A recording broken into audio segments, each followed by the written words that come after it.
gaurko egunean erratzen dut. Bueno, gaur, egiten diogu omenaldi xume bat Javier eta Ricardo Zabaltza Elorgai erratzuko zulen sortu zirenak eta Espainiako Gerra Zibilean fusilatu izan ziren. Eta hoxe, denik eta horiek eskerra eman parte hartzea egin guziei eta bereziki Emilio Majuelo Zulasaldi hortze uneroa izentzen da grasi interesgarria, eskerra mondelai, kristo laniak duela. Eta gero bertzalde zenide bereziki agerei ere bai, eskerra eman, urbiltzagatik. Eta hoxe, nahiko nuena ipetu, gaurkoan bi anaiei ingo dugu omenaldia, baina hoxe, beren bizitzen izen diren ere makuinak ere nahiko duten aipamen batin, Javierren bikotzia izango zena Dominik Larroix, bera ezkondu baino gozo lehenago fusilatu zuten. Gero, Julia Bermejo, Abelen ama eta Ricardoren emaztea, beretzako ere senarra fusilatu, gero gogorra izan mardu ertesteragan eta urteterriko hor batekin bizie berri betitia. Eta beren bi anaien ama Marcelina Elorgai ere bai, ratzuko sumuzutik, berak bizi zentuen nengo guldiak asko zituen, eta gero hortik dena galdu eta bertze bizi berrietik, eta gero gainera, seme behatzitaik bi, fusikotik izatea, hori izan horrela arras gogorra eta sofritu izitutela emaztetu edo. Eta hoxe, orai emanetan asmenta omenaldi eta azteko desagardantza bat. Gero hitz hartuko dute Joseba Okondo Abel Zabaltzak eta gero musika pieza batzuk izango dira. Gerezi beren danak dugu hortxe eta aurrezko denak dugu eta hoxe, nahi duzelaik zagarrantza.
Adiskideak,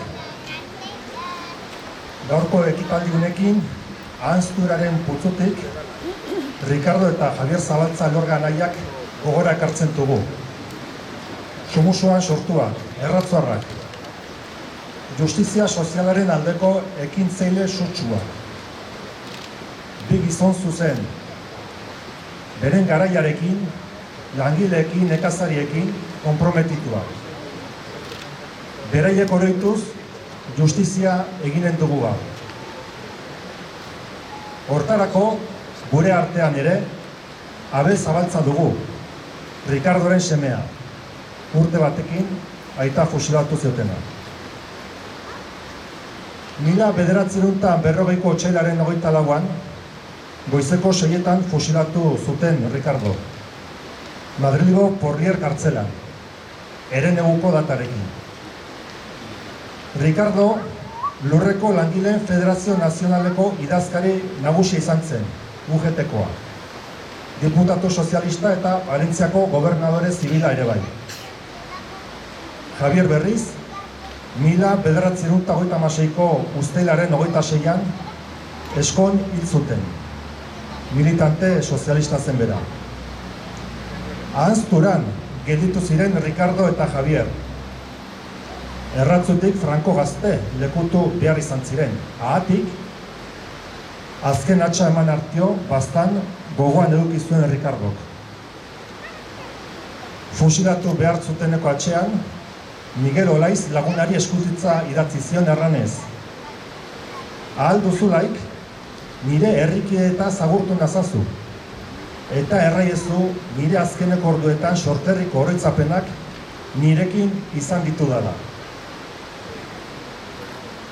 Eskutitz berean, Baztango bere mendietako gereziondo baten itzalpean lurra ematea nahizuela errantzuen. Eta Baztango bere mendiak erraterakoan, bere diot, ala idatzi zuelakoz. Ala bedi. Gaur, gereziondo bat landatuko dugu zuen oreigarri. Ricardo eta Javierren bizia, Emilio Majuelo historialariak idatzitako La Generación de Sacrificio liburuan bildurik gelditu da. Eta berari esker, anaioken, baina beren ingurune sozial eta familiararen lekukotzan gelditu zaigu. Gaurkoan ere, Emilio gure artean dugu eta eskerrak eman edizkiot egindako lanaren gatik. Hereneguko mintzaldian luze aitu zen Emilio Zabaltzatarren biziaz, eta gehiago jakin nahi duenak liburua eskuragarri du. Hortaz, aipamen batzuk bertzerik ez ditut eginen orain. Ricardo iraultzaile eta sozialistak hementsua zen. Bidegabekeria sozialei buruz sentibera, langilea, jendartekoa, zuzentasun handikoa. Bere izateko moduak eta bere doainek buruzagi egin zuten, eredugarri eta autoritate moral handikoa. Fusilatu aitzineko atxean, idatziko eskutitzatako batean erraten zuen, berriz sortuko balitz, maisu edo nekazari izan nahiko lukela. Horra, irakaskuntzaren eta kulturaren bidez mundua aldarazteko sinestea zuen. Eta nekazarien esku zailduek eraikitzen duten bizimodu soil eta duina zuen inspirazio. Langileen eta nekazarien bizitza hobetu nahi izan zuen. Uste zuen aberastasuna produktu sozial bat zela. Hau da, gizarte osoaren emaitza. Eta horregatik, aberastasuna banatu behartzela. Denen artean sortzen baita, ez da inondik eman ahaldu. Horregatik, horren gozamena denendako behar du. Lana, etxea, jana, berokia, hezkuntza, osasuna, kultura, bizimodu segurua eta horren gainean bizi proiektu duinak zentzudunak eraiki. Espantu eta gehiagikeriarik gabeak. Horregatik, aberastasunaren pilaketak, aberastasuna ez banatzeak, jendei bizimodu duina ez bermatzeak, injustizia eta bortizkeria ekartzen du. oldarraldi faxistak ekarretako gerra bizitzea tokatu zitzaion. Eta bera oroitzeko jarritako plakan erraten den bezala, gizateria osoaren hobe beharrez, aberastasunaren sozializatzeak norbanakoek sortzen duten bortizkeria eta zapalkuntzarekin akitzeaz gain, gerrarekin ere akituko du. Gerra sortzen baita aberastasunaren gozamena eta kontrola talde batzuek bertze indarrez kentzeagatik. Horiek bere idatziak eta bere gogoetak gelditu gabe. Aipagarria da, halaber, komunalen defentsan egindako lana, eta kooperatibismoaren antolaketan ere bai. Nafarroan barna askigoiz nabarmendu zen jornalarien alde, jauntxoek beren ganatutako herri lurren defentsan. Eta hortik hasita Badajoz eta Andaluzia aldean ere kartxuki aitu zen. Fusilatuko zuten atxean idatzitako eskutitzek bere kontzientziarekin lasai bakean biltzela erakusten dute. Bere bizitza gizarte antolaketa zuzenago baten alde eman zuen. Horretan sineste osoa zuen. Bere bizitza horren erakusle izan zen.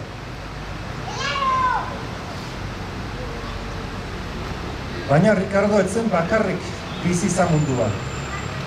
Ondoan zuen Obdulia Bermejo Oviedo emaztea. Eta tenore mankurrenetan familiako loturak atxikiko zituen Ricardo, Obduliaren aizka. Eta inguruan hamarnaka eta ehunka aire lagun bidere bai. Denak, edo hietako aurritz bederen, zanbaketarekin eta jendeen desplotazioarekin akitzeko ametsarekin. Glaserik gabeko gizartearekintzeko nahiarekin. Sakrifikatutako beranaldea izan zen. Eta gaur, 92 urteren ondotik, gerezi ondoa landatuko dugu, berak nahi bezala. Eta landatzearekin, gerezien garaian pentsatuko dugu. Pariseko komuna oroitzen duen kantuan, gerezien denbora izenekoa nahi zuzen. Justizia sozialaren egarria azkaita egundaino hase.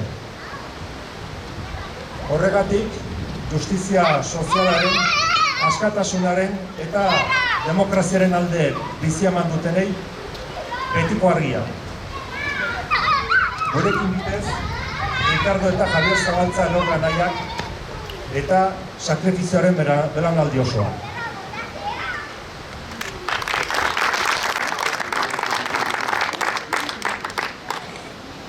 Eta Abeli hitza ematerakoan oroigarri bat eman nahiko nioke.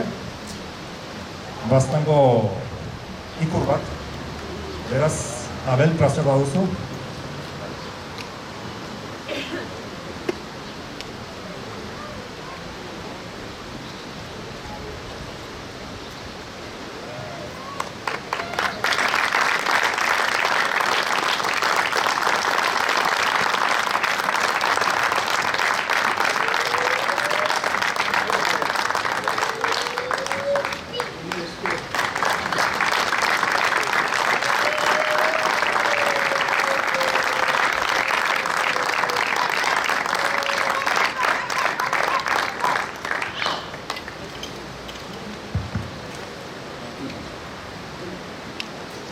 Me voy a intentar cantar.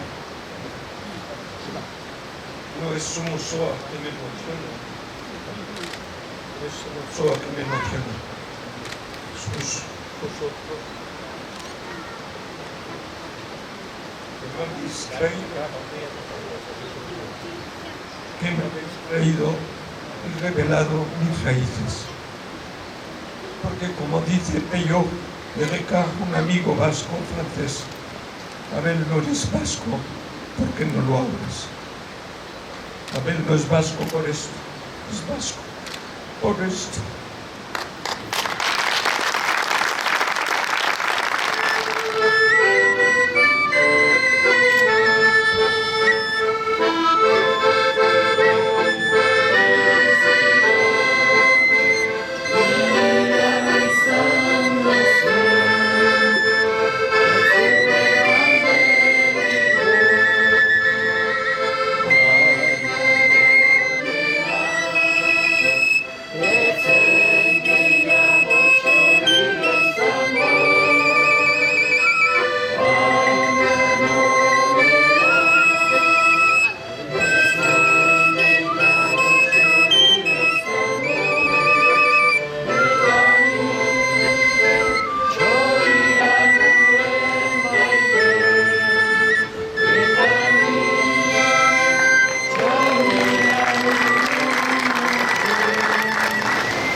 Eta orai zidea